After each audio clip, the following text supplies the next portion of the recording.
One of the most important aspects of Tibetan culture is its performing arts, an art that is universally associated with Tibetan identity. With around 500 alumni since its establishment and exile by His Holiness the Dalai Lama in 1959, Tibetan Institute of Performing Arts marks the 60th anniversary this year. Tashdile and welcome to In Conversation with Tibet TV. This is Sakina Bhatt, and for today's conversation I have with me the former artist of TIPA, Techung and Thubten Samdup. It's lovely to have you both here. Welcome to our show. Thank you. Okay, so my first question will be to Thubten Samdup. Can you tell us how much has TIPA evolved over the period of time? Well, I would say it has evolved quite a lot. The times have changed. When it first started, it was, I remember, I was one of the first in the first batch from TCV. Out of 8 boys, I was the youngest. How many of them were there? At the time? Yeah. At the time, we were 8 boys and 8 girls, and we were selected from TCV. On the basis of, who had good looks and who had a good voice, that kind of stuff, very, informal. And somehow we ended up in TIPA. And I was just telling some of the TIPA members yesterday that when we were selected, our parents had no idea where we were going. It took them years to find out that their children were in Tibetan drama school, as it was known then. But it was fun. When you're young, you take things in stride. So and we have wonderful memories. And most of us, I think, we spent time, our most formidable years in TIPA. So we have really fond memories, and that's why it's such a treat to meet all these members. How about you? Similar case. I was actually dropped by my mom in the school, and she was out also in Dharamsala.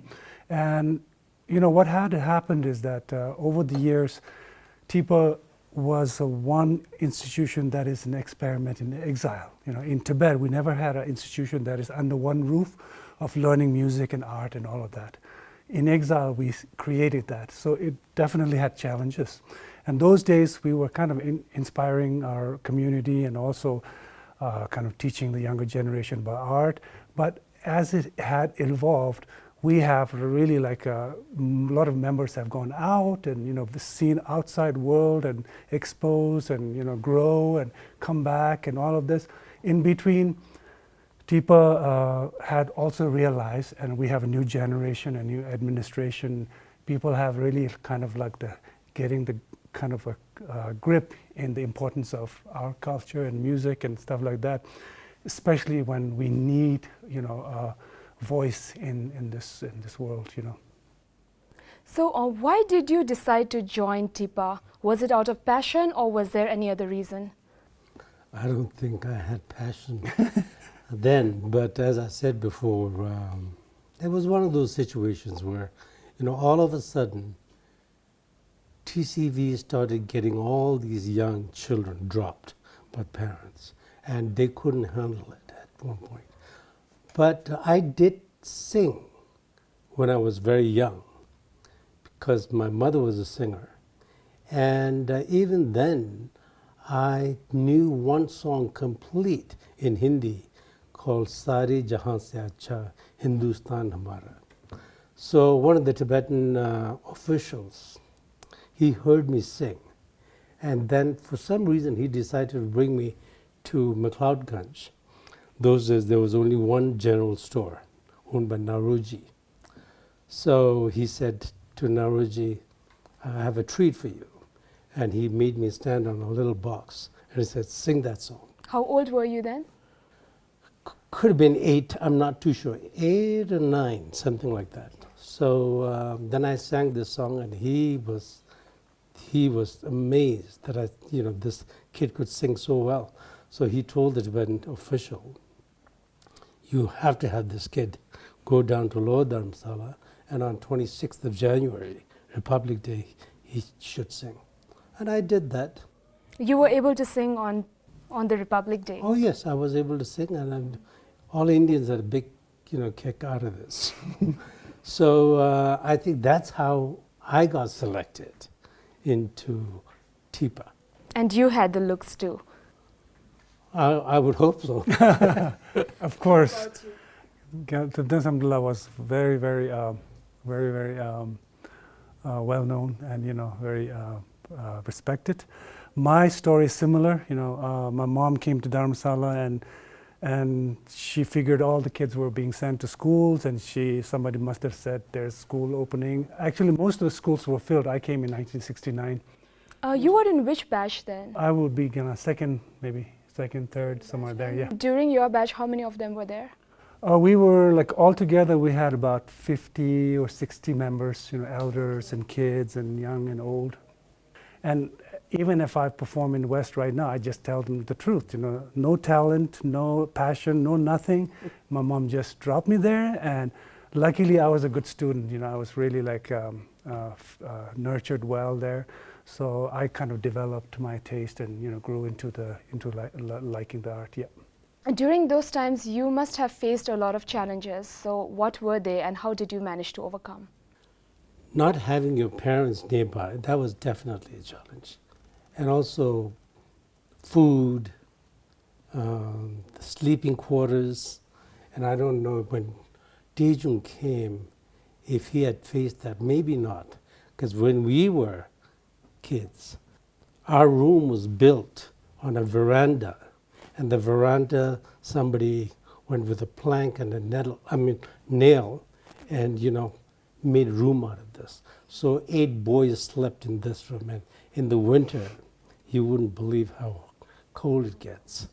And in the winter, when the wood starts contracting, all this wind coming up through these holes, we lived like that for 7, 8 years. And then also not having the education opportunities, that was a big challenge. I think most TIPA members would tell you now that that's something that they really feel that they should have had when they were in TIPA. And that's something I tried to bring it up this time. I must say, things happened because it was not only TIPA, the whole town, the whole Tibetan community was going through a very difficult time. So we took everything in stride and had a good time. So what challenges did you face? Well, for me, similar to most of the refugee kids those days, of course. And then for me, as I look back, what the challenges were faced by the whole school, because as I mentioned earlier, we didn't have a system, Tibetan performing arts system, like an institution like that. So we were performer, then teachers, we would have been going to classes, learning Tibetan, Hindi, and it's a bunch of experiment, and that was going on. And there are periods when you feel like, okay, what's going on today? People really don't, because it was all experiment those days. And it still seems like that in TIPA, because we're doing so many things in one roof, under the roof. Opera, dance, music, scholar, research, this and that, and everybody's expecting us to be heroes and dancers and villains and everything. We still are in that thing. But so there was a period once in a while, okay, what's our program today? Are we dancing, or are we, lecturing, or are we doing constructions, or, are we going to get our rations or whatever? There was a lot of periods like that we are not so sure. There was not a very good system build up for the students to, follow. How much do you think that the exile community has been able to revive and preserve the Tibetan traditional art and culture? What is the current state right now? You think that we have been successful, or do you think that we need to work more on it? I think we've done very well under the circumstances, and even you have to appreciate those days, the people who held responsible jobs in the government and TIPA administrations, they didn't have any training themselves. They sort of went along and did the best that they could. One thing I do remember is they taught Tibetan, and the TIPA kids those days were really good in Tibetan.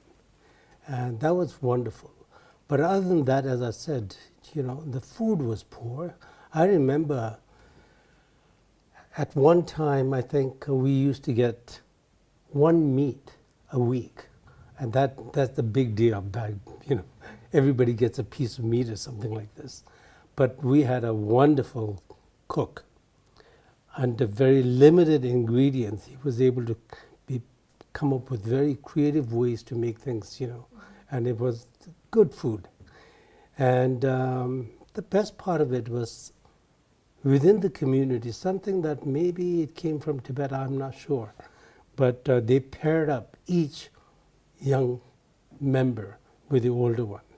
So that worked out really well, that system. At least you felt that there was someone, if you needed to go to, So they paired up, you mean as in like taking care of the younger one? Yes, Okay. yes. But as far as the cultural preservation is concerned, I think, as Techung said, we did quite good. Biggest challenge was, for example, let's say we have a historical place. Those days we had two, folk dances, cham, the monastic dances, the operas and all this. After a while it got really a lot for an artist to take on, because other places like in India or in the West, you just, in 1 year you have one play and you work at it and you just do a real good work. But we were expected to learn all of them, and whenever we traveled, you're expected to perform. And that was a bit too much for the members. How about you, Techung? What's your view on this? I think it's getting a lot better. There was a challenges when we first came in exile. People were trying to survive and learn, in a new environment and all of this. People really have not much of a, kind of a enthusiasm in preserving art. But although the TIPA was one of the first institutions, started in exile, art did play a role. But I think as in the last 10, 15 years, families getting, moving out and economic situations getting better, and then exposure to the outside world and seeing how our culture is, unique, and then this generation is now helping to enrich the younger generation, and I'm kind of very hopeful at the moment, yeah. How does art and culture hold a political and social significance on a community, particularly the Tibetan community, in this very current situation? I think now the most important thing is to find the right person to manage an institution like TIPA, I think. And I've said this to some of our officials, and I brought it up among our meetings the last couple of days with the members also. Because it's a very unique situation. You need a director who is sort of creative person as well as innovative. And right now we face a lot of challenges. And like for example, we used to say when we perform Tibetan opera, a lot of the social issues, if somebody wanted to criticize something that's going on, this was brought up during the opera, and it still happens. I think we can still play a very important role in making sure that Tibetan language is spoken correctly, and I think TIPA can play a role in this, because I find that many Tibetans, even in their 40s and 50s, the language is very poor. With the same token, looking back, TIPA has made a tremendous contribution in terms of making sure that all the young Tibetans are taught Tibetan music, song and dance, and every settlements, schools. And these days I find that wherever you go, you always have people who know how to dance and sing, because they learned it from teacher training students from TIPA. So I think it has a very special role. And I think at one time, TIPA remained kind of a dormant for a few years. Nothing was really happening. But it could be revived for the right kind of people. And there's I think, can make a lot of contribution. Techung? Personally, the artists have so much responsibility. First and foremost, continuing that spirit of Tibetan, music and art that has been passed down, continuing that and, nourishing it and, preserving it and all of that. At the same time, being an artist, and that's what I feel like TIPA, the artist should be kind of independent thinking, critical thinking, and say things that, and for me personally, when I left TIPA, my big role was how can I, because those days there was like a lot of communities were all about their own business and, education and this and that, the kind of freedom movement and the concern for our, struggle was so kind of not very focused, and I was so passionate, and those days I thought that art is a way to, in my own field, way to kind of uplift that spirit, and I think that's probably what we will do after, some of the elders we have met and talked about how do we develop artists and things like that, that at the end they are just going to be themselves and they're going to be doing what they think is the best for the community, for himself or herself, as artist, and passionate, have a passion in that, Do you think that we have been able to maintain the authenticity of Tibetan performing arts since we have been living in a foreign land for over 60 years? That is a challenge. That is a challenge. I mean, the influences come very subtly. You're not aware, and things happen. At one time, I think we all felt very strongly that Tibetans coming out of Tibet had the style of singing that kind of sounded nasally kind of thing. And we tried very hard to make sure that we don't get sort of taken in with this. And I think we've done quite well. But I think one time TIPA had perhaps a couple of instructors from Tibet. And it's, it was not that they wanted to be like, on purpose trying to influence. But even for me, I have to admit that in my singing sometimes I have this Indian influence. It just happens. But one has to be very careful. And I think most of the young artists today are a lot more aware of these things than we are. So hopefully I think we'll be able to retain our culture intact, because it is a unique, and we still have a lot of Tibetans love singing and dancing. So I think we've done quite well up to now, and I'm sure it'll be fine. Do you still sing now? I sing when I'm sort of made to sing. I mean, I just sort of, somebody like me, it's wherever you go, you're expected to sing. Other than that, I don't really sing on my own anymore. Okay. Techung, what is your view on this? We tried very hard. Our teachers were so strict on teaching us the exact way, exact playing and all. There's no room for any.